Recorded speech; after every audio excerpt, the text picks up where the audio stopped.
What's up, everybody? Welcome to the Pick Six Podcast, CBS Sports Daily NFL Podcast. I'm Will Brinson. I'm your host. It is Sunday, October 16th at halftime of Sunday Night Football, where we are going to look at early lines for Week 7 in the NFL season. If you are listening to the podcast, more than likely Monday, October 17th, although I guess it could go up on the Sunday night. Who knows? Anyway, of course, we will have our recap stream with myself, John Breech, and Ryan Wilson. But to break down these early lines, to look at what might move, lines that could move, and early best bets, joining me as always, John Breech. What's up, Johnny B. Bad? You know what, Brinson? Nothing is up. Everything's way up if you live in Philadelphia this weekend, but we don't need to talk about that because our producer, Billy, will get too excited trying to turn this into an Eagles/Phillies podcast, and we don't want to do that. Let's not just, I've had a bad weekend sports-wise. So I'm sorry. I'm sorry. All right. The NC State season and the Brave season ended in about 45 minutes of each other. That's why when Billy's running his mouth in Slack, I was like, not right now. Saturday was a rough afternoon, but it is what it is. Used to pain and suffering and torture. Eagles are smoking the Cowboys at halftime, by the way. We'll see if that holds up. But let's dive into games for next week, because that's what we do here on the early actually, that's another show. Early Odds. Is that their name of it? Early Edge? I don't know. I don't listen to it. Just kidding. So, Ravens. We're going to look at a couple of lines here. These are lines I think could move. And I'm just curious whether you agree or disagree, Breech. And of course, and again, if you have any odds that you like in particular that you want to mention, feel free to, or we can talk about them after the break on your best bets, or any lines that you think might move. Ravens -6 against the Browns. I feel like it's obviously in Baltimore. You know, there's the franchise history stuff where, the Ravens stole the Browns. I don't think that really matters for these players or these coaches.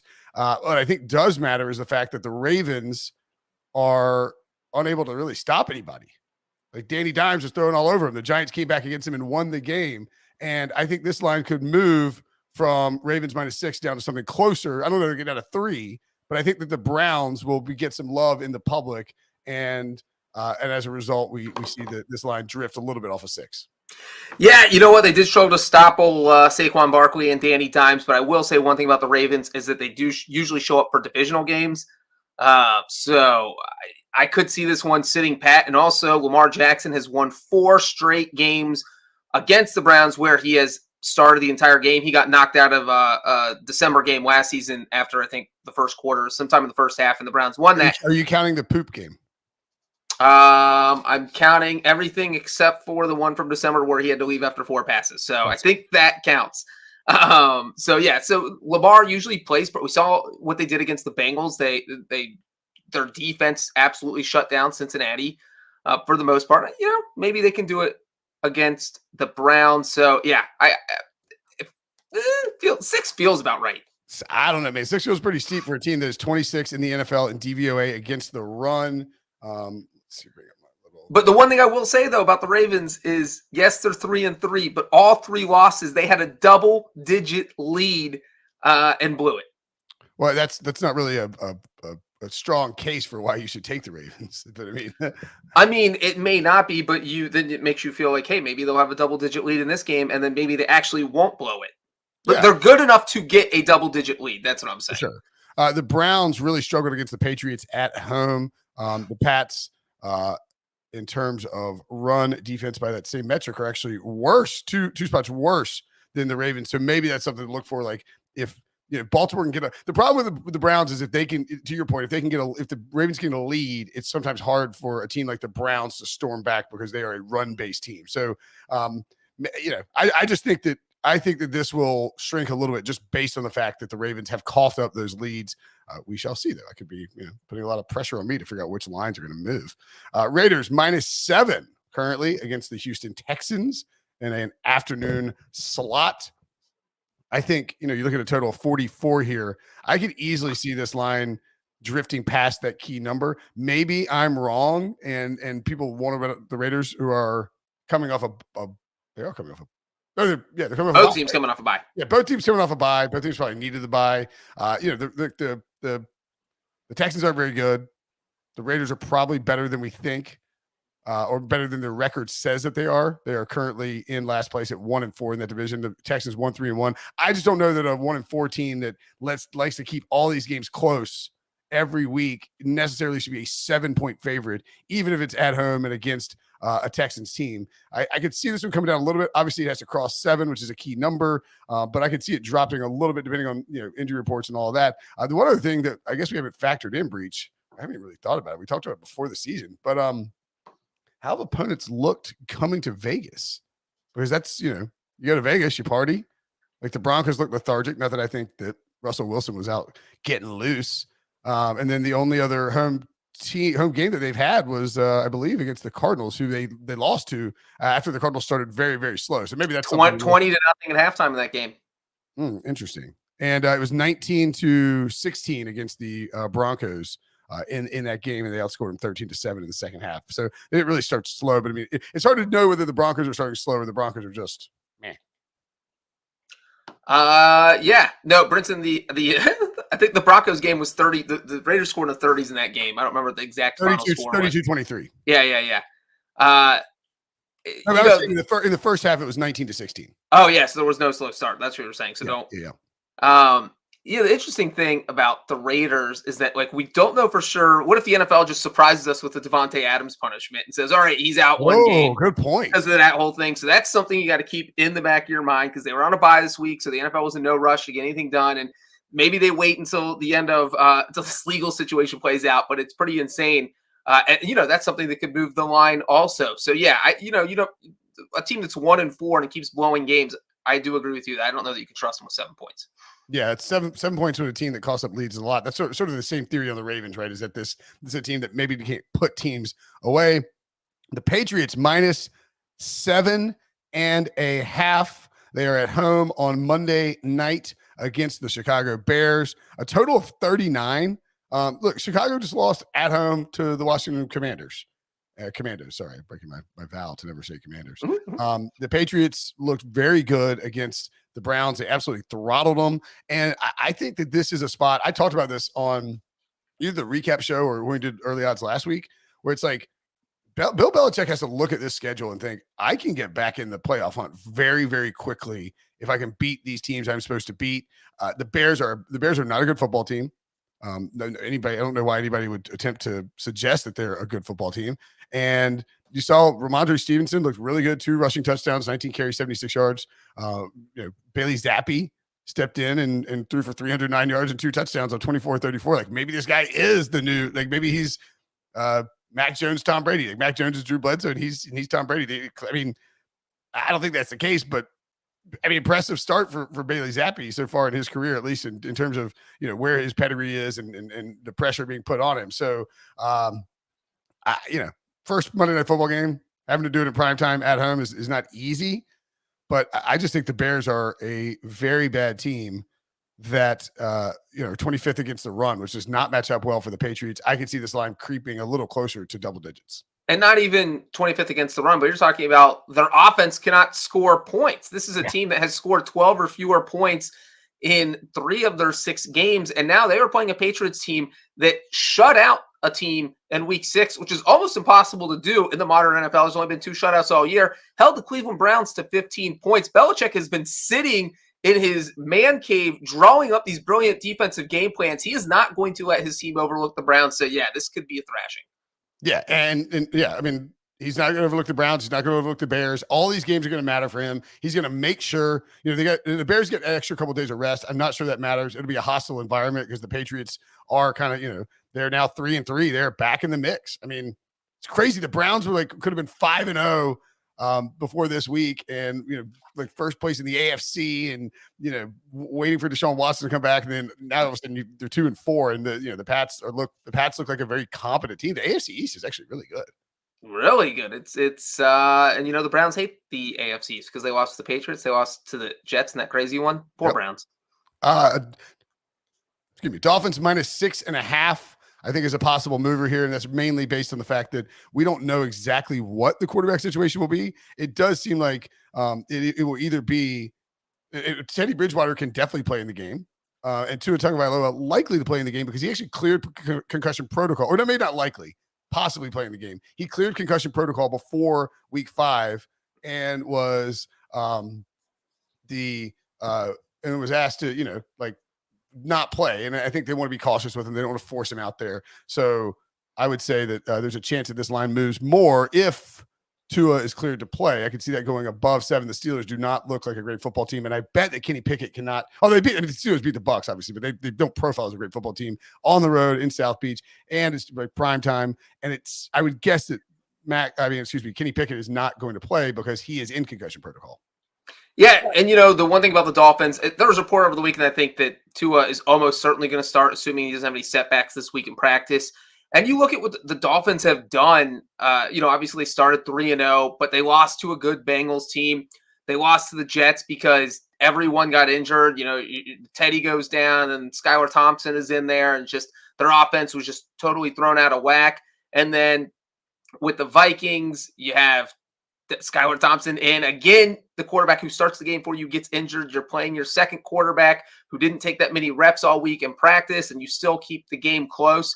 So I do think the Dolphins are good, and if Tua's out there, we've seen that their offense is at its best when Tua's running it. So yeah, I think that this point spread might move once Tua is 100% confirmed, when it feels like it's about 95 right now.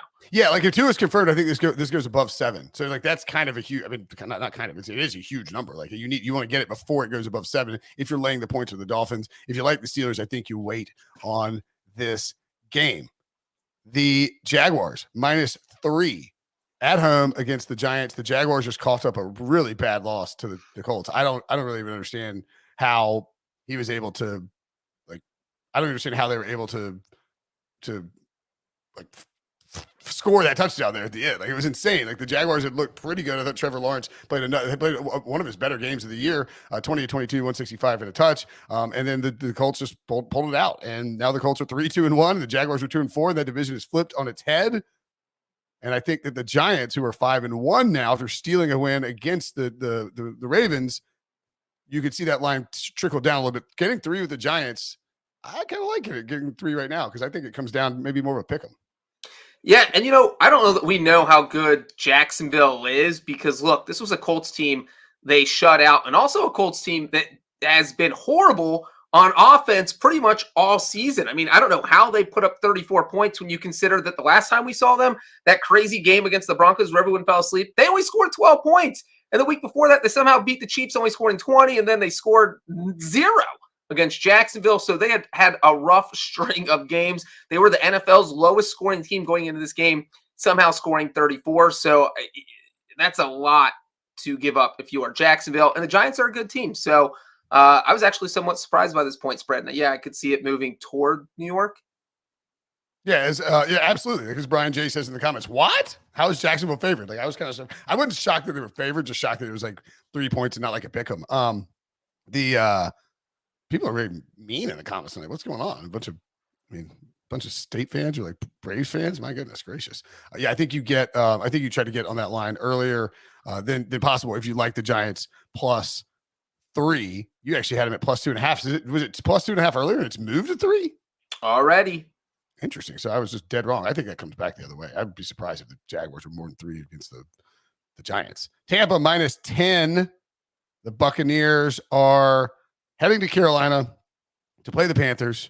Tampa, of course, lost on the road to Pittsburgh, any one of my survivor pools. Carolina had a chance to try and make it like a really weird day. Like 40% of the people 40% of the entries in the Circa survivor pool were wiped out. And so it's like the Rams and then the Eagles are the 2 big teams remaining. I think this line creeps up a little bit, maybe to 12 or something like that, because the Panthers are just not a good football team. You saw there's infighting with Steve Wilkes and Robbie Anderson. This is the big rah-rah. Let's try and take down a team, and the dead cat bounce situation for Steve Wilkes. And they played well for a half, and they were in it with the Rams. And then it's very clear that the superior talent just took over. And I think Tampa, you saw what Wilkes' defense wasn't able to guard Cooper Kupp, wasn't able to slow down the Rams offense. I don't think they'll be able to do much against the Buccaneers, and the Panthers won't be able to run, which means it's going to be a lot of PJ Walker throwing. That's not good news. Yeah, and the thing is, you're being dared to take the Panthers here, which is the same thing that happened last week with the Rams, where the Panthers were 10.5 point underdog, 11.5 points in some spots. And everybody's like, the Rams haven't looked good. I think I'm going to take the Panthers. And even though Carolina absolutely had a chance to backdoor that in the final 2 minutes with a touchdown, their third string quarterback threw an interception in the end zone, and that wrapped up, and they didn't cover. And that's how you feel here. The Buccaneers have been struggling. Can they actually beat the Panthers by 10 when they could barely score 10 points against the Steelers? But yeah, Brent, I agree with you. The Panthers are just so bad right now that you can't bet on them.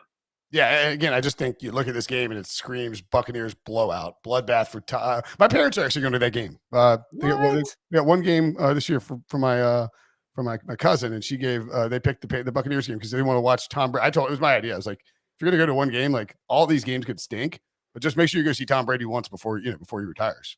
Your parents want to go to a bloodbath? I just said, just go. Who knows if the Panthers will be good? They probably won't be. So go make sure you do something like fun historically, and that's go see Tom Brady. All right, let's take a break. When we come back, Breech's best bets next.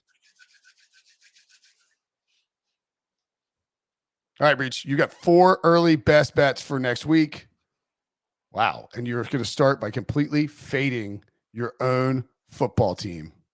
Expect the unexpected with these best bets, Brinson. And that is right. I am starting with the Cincinnati Bengals. They are favored by 6.5 over the Falcons. Well, guess what? I'm not taking it. I am taking the Falcons here. You know, the crazy thing about Atlanta is that you look at what they've done this season.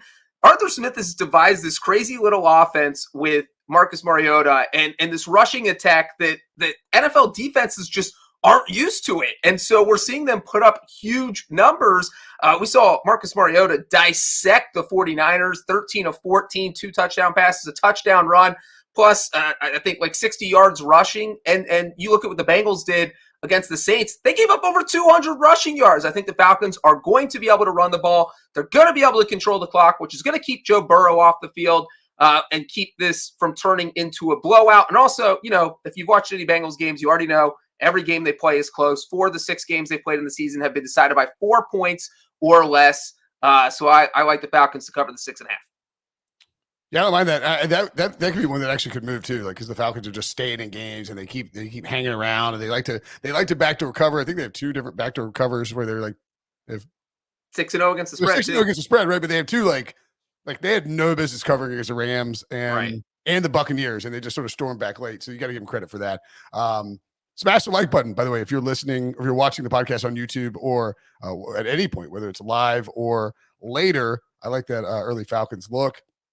Giants, you mentioned it before. Giants plus 2.5 to cover against the Jaguars. Giants actually plus 3. I was dead wrong at the move, but I'm with you. Like the Giants are immediately circle the bet because it's just I just don't really understand why the Jaguars are favored. It's kind of stinky.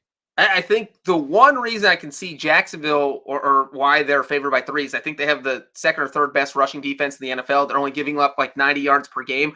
So maybe the thought is they shut down Saquon and then you put this game on Daniel Jones's hands.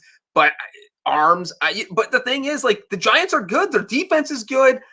They've looked good all around. They've got 2 straight wins that looked really good against the Packers.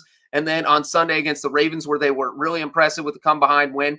So, man, this one's just shocking. We already talked about it, and it just feels like the Giants are the play there. Yeah, I don't really get the line, but we'll see. The Kansas City Chiefs -3 at the San Francisco 49ers. You actually had it as a best bet at -2.5. It's already moved a half a point. The Chiefs, of course, had that the fun game in the afternoon window against the Buffalo Bills. Not so fun for Kansas City, who lost 24-20. But now they head to San Francisco to play a revenge game for San Francisco, maybe, I guess. Jimmy Garoppolo revenge game? Which way did it move? It moved towards it's 3. Chiefs -3. Oh, okay. Yeah. So you I don't have the numbers in front of me. I don't know. Yeah. It's Chiefs -3. I think that keeps going up a little bit because the Chiefs, Andy Reid off a loss, even with having to travel that much, I don't put a whole lot of stock in not winning against Buffalo. The Bills are just a really good football team. The 49ers are just really, really banged up in terms of both offense and defense. That offensive line is a problem, although they've run fairly well. I'd probably like Kansas City there as well. Yeah, I think you just hit the nail on the head with the 49ers being banged up. I mean, Nick Bosa did not play against the Falcons. He might not play in this game. And even if he does, he is still banged up. Jimmy Ward didn't play. So your secondary is down. You lost Emmanuel Mosley to a season-ending ACL injury in Week 5. So that's another guy in your secondary. Eric Armstead didn't play against the Falcons. So you have all these players who were injured, and then Trent Williams wasn't out there. So you're just talking about a team that is absolutely decimated due to injuries. And if the 49ers were healthy, completely healthy, I probably would still like the Chiefs here. But the fact that they're so banged up, it goes from a probably like them to love them. So, I think the Chiefs are going to be out for blood because they're coming off a loss.